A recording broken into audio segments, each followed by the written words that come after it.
Mr. Jarrett, do you recall your testimony yesterday? Yes, I do. And yesterday you testified that a 19-inch ballot image being imprinted on a 20-inch ballot did not happen in the 2022 general election. Did you recall that? Yes, I recall that there was not a 19 ballot definition in the 2022 general election. But that wasn't my question, sir. I asked you specifically about a 19-inch ballot image being imprinted on a 20-inch piece of paper. So are you changing your testimony now with respect to that? No, I'm not. I don't know the exact measurements of a fit to paper printing. I know that it just creates a slightly smaller image of a 20-inch image on a 20-inch paper ballot.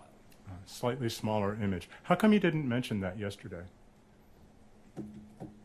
I wasn't asked about that. Well, I was asking you, is 19 inches smaller than 20 inches? It is, isn't it? Sure. Yes.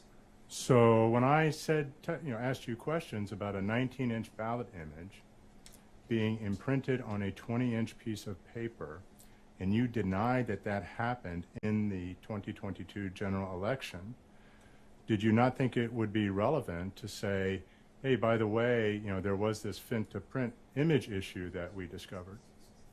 Your Honor, I object.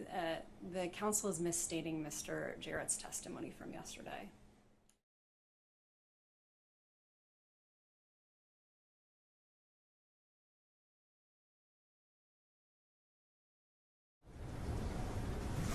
Sir, I want to go back to the earlier question about the 19-inch ballot image being placed on a 20-inch paper. Did you hear of any reports of that occurring in the 2022 general election? I did not. If that occurred, would that be a failure of Maricopa County's election process?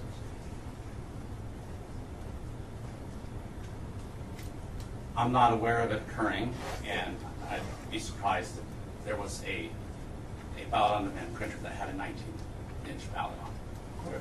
I understand that, sir, but... And the reason why is we did not design a 2022 general election on a 19-inch ballot. That ballot does not exist. The only ballot that exists is a 20-inch ballot. If you're able to answer, please do so. What I recall from yesterday's questioning was that there was a 19-inch definition, which that did not occur, ballot definition.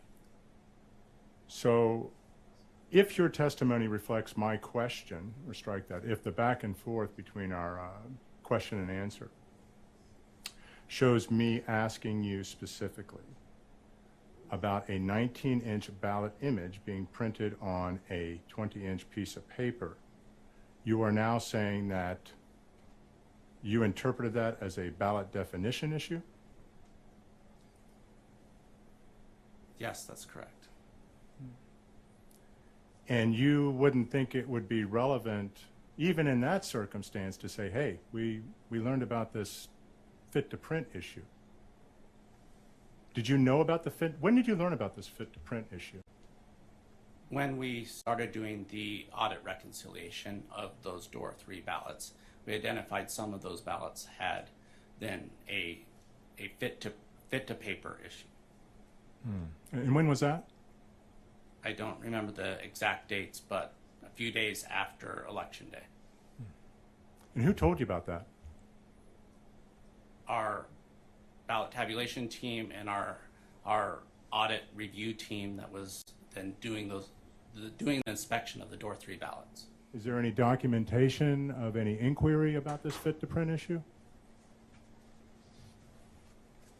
I don't know if there's any documentation. So you said you performed a root cause analysis to determine how these problems arose on Election Day? We're in the process of performing a root cause analysis. And as part of that root cause analysis, you determined that there was this fit-to-print issue in 3 locations, correct? That's correct. Is there any documentation preceding yesterday's testimony that identifies this issue? As part of, yes, there is some documentation. What documentation?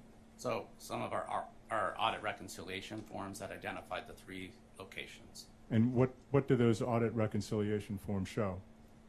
They show the number of check-ins from voting locations. They show the number of door 3 ballots, and then notes based off our audit reconciliation. Okay. Does it say fit to print issue was the cause, or words to that effect on those forms? It actually is using the term shrink to fit, not fit to Shrink to fit, shrink to fit. And was that determined to be the cause, or is that was that an assumption as a possibility? It was determined to be the cause for those 3 locations, for the ones that wouldn't be read at the voting location and then be read at central count.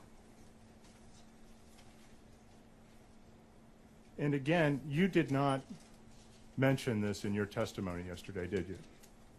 I did not.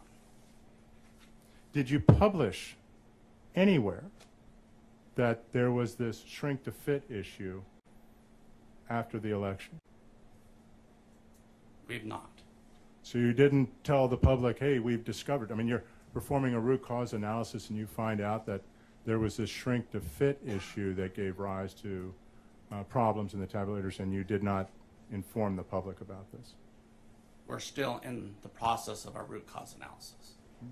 Is it your testimony that the printer set changes that gave rise to this so-called shrink to fit issue, was that done on election day? That's correct. Thank you. I have no further questions. Thank you, Your Honor. I have just a couple of questions. So Scott, to be clear, the question that you were asked yesterday was whether or not there was a 19-inch definition in the election management system. Is that correct? That's correct. The record will speak for itself in terms of what question he was asking, whether it was asked with the question of the definition. Fair. Overruled, I'll let him answer, and you can both argue. Go ahead. Scott, was that your understanding of the question that was being asked of you? Yes, that was my understanding. And that was true yesterday, and it's true today. Is that right? That's correct. There were no 19-inch definitions in the election management system. That's correct. And so I'll go back to my question again. If a 19-inch ballot image was put on a 20-inch paper in the 2022 general election, would that be a failure of your election process? It would, if something like that happened, which I don't know how it would, yes, it would have been a mistake. Could that have also been a deliberate act?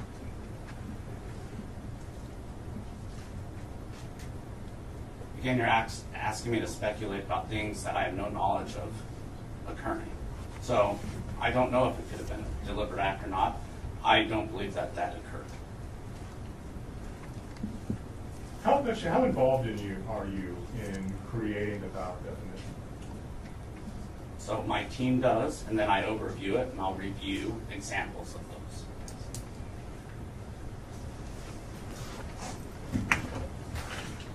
Thank you, Mr. Jarrett. Don't have any further questions at this time.